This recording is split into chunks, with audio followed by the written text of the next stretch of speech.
Spring Boot 4 performance is a question worth testing carefully, because version changes often look faster or slower for reasons that have nothing to do with the framework itself. In this tutorial we are not trying to win an argument.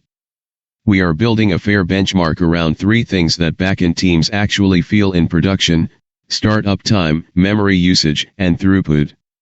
That means we keep the hardware stable, use the same Java version, keep the workload identical, and compare only one version change at a time.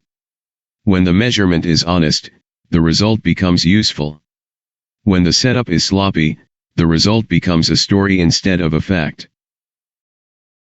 A fair benchmark starts with rules, not with code. If you change the machine, the JVM version, the garbage collector, the database, or the request pattern, you have already lost the comparison. The job here is simple: keep the environment stable, warm the application before you record anything, and repeat the test enough times to see the trend rather than a single lucky sample. This is especially important when comparing Spring Boot 3.5 and Spring Boot 4, because small differences can be hidden by noise. The less you trust your memory and the more you trust your protocol, the more useful the result becomes. Startup time is usually the first signal people notice, and that is why it gets so much attention in upgrade reviews. A faster boot can feel great, but the important part is how you measure it. Cold start and warm start are different experiences, so they need different comparisons. You should also separate framework startup from application initialization, because your beans, database checks, and configuration may be the real cost. When the result only changes by a few milliseconds, that may be a sign of normal variation rather than a meaningful improvement. The takeaway is simple: measure startup, but do not overread tiny differences. Memory is the second number I would look at after startup. A framework can feel fast and still carry more heap pressure than you expect, which then shows up later in garbage collection and tail latency. That is why you want to look beyond a single heap number. Watch class metadata, live allocations, and how much pressure your request path creates under load.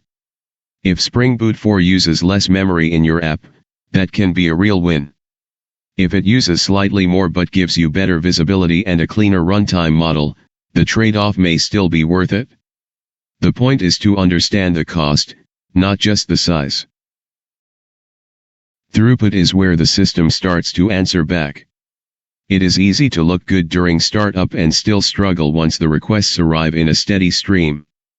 That is why throughput needs the same discipline as startup time: same payload, same route, same database pressure, same network conditions, same warm-up.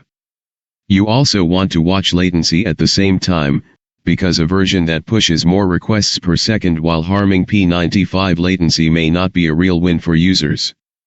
Throughput matters, but throughput without stability is just a bigger problem at a higher speed.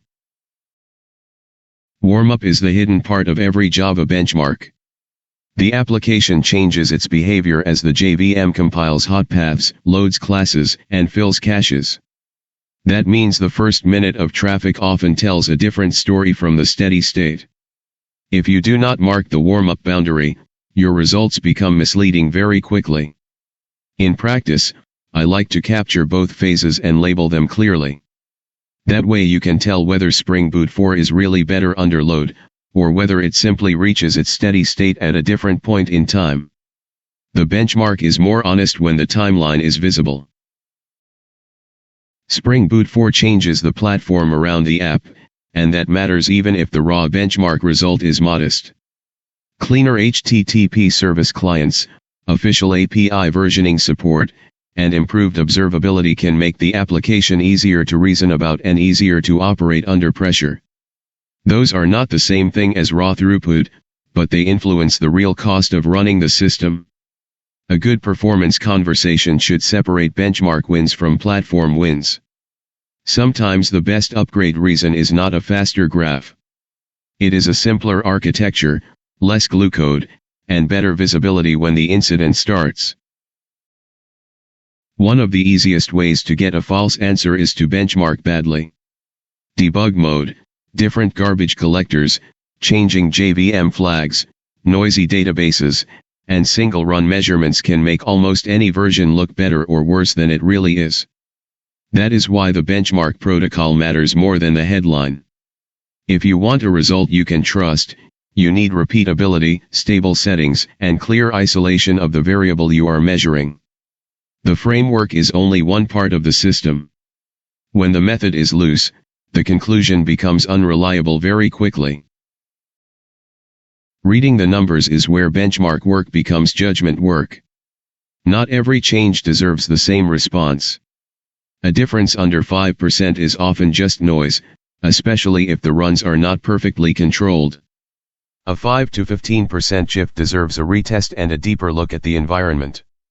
A change above that range is usually worth investigating because it may reflect a real platform effect or a configuration issue. The important part is to create thresholds before you start looking at results. Otherwise it is very easy to explain every graph in the direction you already wanted. The benchmark should end with a decision, not a debate. New projects can often start on Spring Boot 4 if the ecosystem is ready. Existing fleets usually benefit from moving through Spring Boot 3.5 first, because that gives you a cleaner bridge and a lower risk migration plan. For performance-critical systems, the only correct answer is to validate with your own load, your own profiling, and your own constraints. That is why benchmarks are useful, they reduce guesswork. But the real decision still needs engineering judgment, because speed is only one part of the upgrade story. A good performance test does not stop at the chart. It should point you to the next action.